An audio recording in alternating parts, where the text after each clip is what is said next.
There are stories that begin with love and end with silence. And then, there are stories that begin with silence and end with justice. This is one such story of a woman who found her voice when the world wanted her to remain quiet. Her name was Ananya Sharma. She was born in a small town in Uttar Pradesh, in a modest family filled with warmth and dreams.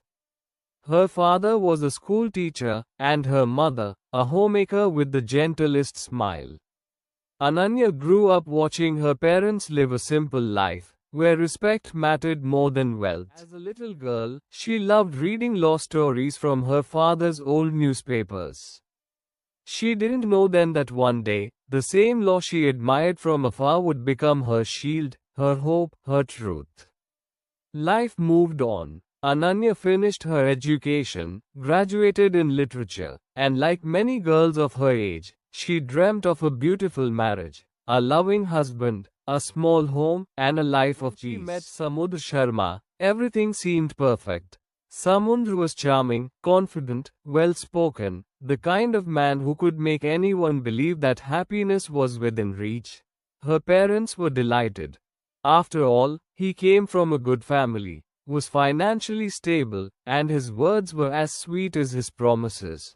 Their marriage was grand. Laughter filled the hall, blessings poured in, and Ananya stepped into her new life with dreams in her eyes. For the first few months, everything seemed beautiful. Samudra took her out for dinners, gifted her jewelry, and often told her how lucky he was to have her. Ananya believed every word. But slowly, small changes began to appear. His tone grew sharper, his patience thinner. He began to comment on her clothes, her cooking, her friends. He didn't like her talking to neighbors or visiting her parents often. At first, Ananya brushed it off. She thought, maybe he's just stressed from work.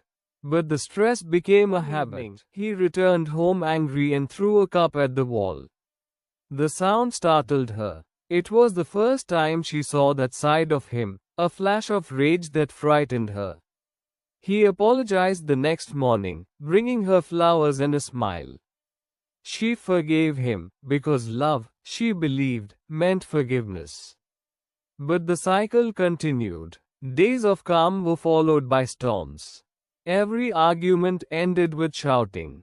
Every silence carried fear. Her self-confidence began to fade, and she started to live carefully, careful with her words, her movements, her existence. Ananya gave birth to a daughter, Meera. She thought motherhood might soften Samudra's heart, that fatherhood might change him. But it didn't. Instead, his anger grew worse.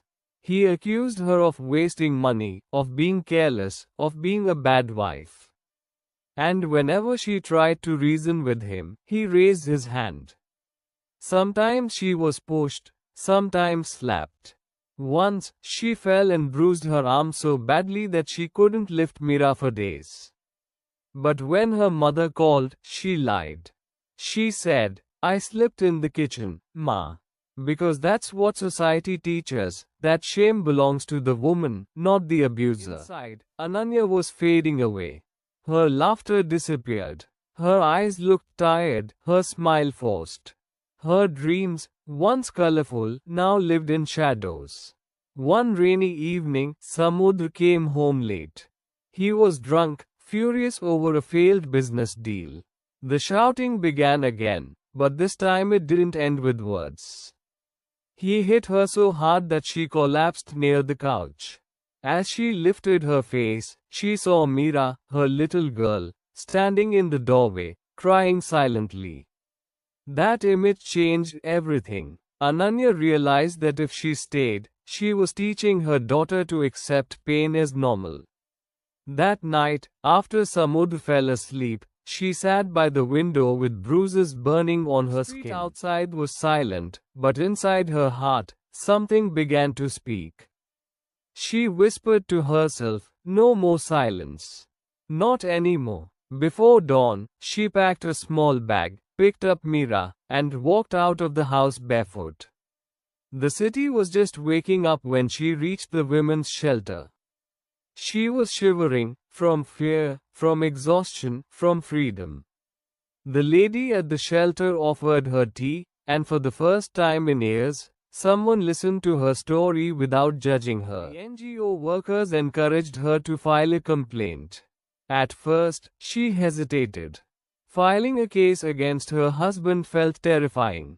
What would people say? What if her family disowned her? But the memory of Mira's frightened eyes gave her strength.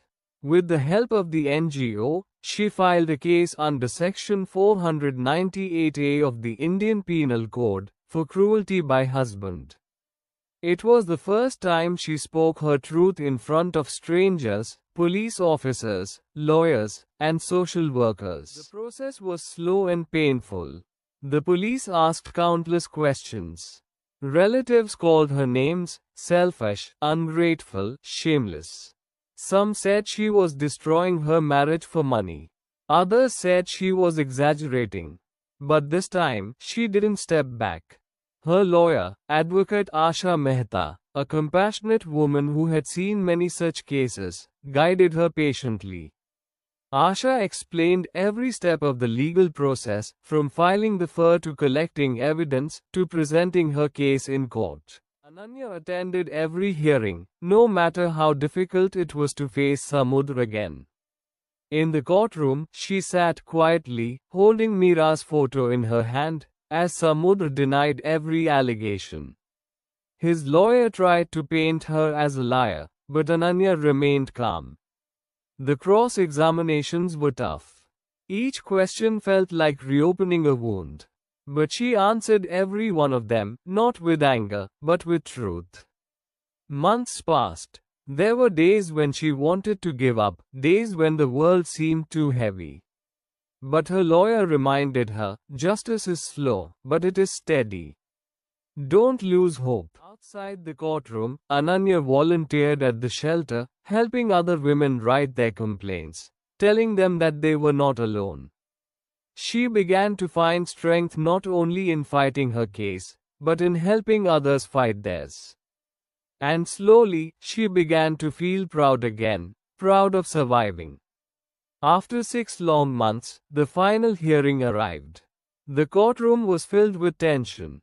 The judge reviewed every piece of evidence, the medical reports, the photographs, the testimony from her neighbor who had witnessed one of the beatings. When the verdict was read, the words echoed in Ananya's ears like freedom itself. Samudra Sharma was found guilty under Section 498A and sentenced to 3 years of imprisonment. Ananya stood still, tears rolling down her face, not because she was happy, but because she was finally free. She looked at her lawyer and whispered, "Thank you." But Asha smiled and said, "You did it yourself. You found your voice." Outside the courtroom, the air felt lighter. Mira ran to her mother, wrapped her arms around her waist, and said softly, "Mama, are we safe now?" Ananya nodded, holding her close. "Yes, beta, we're safe. Truly safe." Months later, Ananya joined the NGO that had once helped her. She worked as a counselor, guiding women who came with trembling voices and hidden scars. Each story reminded her of her own pain, but also of her own strength. She began to visit local schools and women's colleges, speaking about domestic violence laws, rights, and self-respect.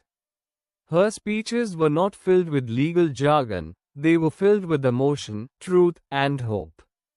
She would tell young girls, silence never saves anyone.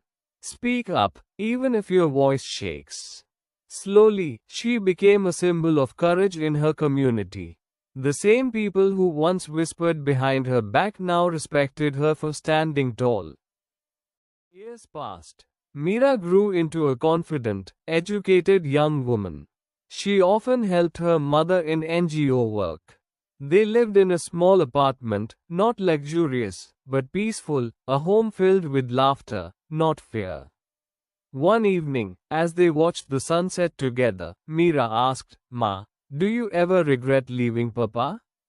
Ananya paused for a moment and said, No, beta. I regret waiting so long to leave.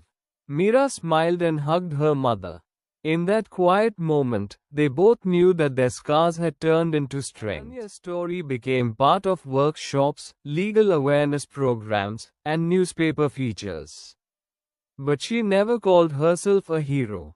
She always said, "I'm just a woman who chose truth over fear." Her journey reminded everyone that laws like Section 498A exist for a reason: to protect, to empower, to give voice to those who cannot speak. She also reminded people that justice is not just a word, it's a process that begins when one person dares to say, "Enough." Today, if you visit that small NGO office in Delhi, you might find Ananya sitting by the window, reading new case files, listening patiently to women who arrive broken and afraid. As they speak, they see in her eyes something powerful: the promise that they, too, can heal. Because justice doesn't always roar.